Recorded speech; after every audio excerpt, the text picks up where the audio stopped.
Kaikki Nikama Designin tuotteet valmistetaan meidän omalla tehtaalla Oulussa Jäälissä kotimaisesta Outokummun jaloteräksestä. Ja se, mistä me ollaan äärettömän ylpeitä tuotteiden lisäksi, on se meidän ammattitaito, käsillä tekemisen taito. Meillä on kunnia jatkaa tätä Eero Hyrkkän aloittamaa seppäperinnettä.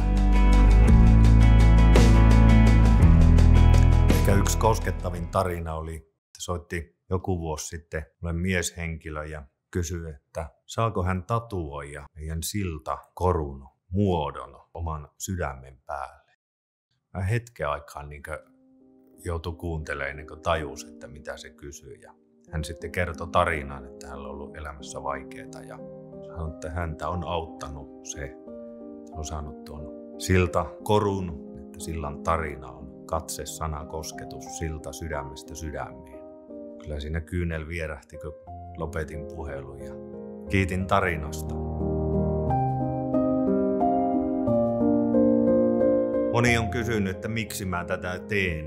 Ja olen monelle vastannut, että elän tällä hetkellä unelmaani olla tämmöisen yrityksen omistaja ja vetäjä. Mulle sanottiin aikana, että esimerkiksi meidän käsirenkaan valmistaminen on täysin mahdotonta. Mä en oikein ymmärtänyt sitä ja onneksi en ymmärtänyt, kun päätin sitten tehdä sen. Että siitä tuli semmoinen lentävä lausahdus, että sen tekeminen sanottiin mahdottomaksi ja sitten minä tein sen.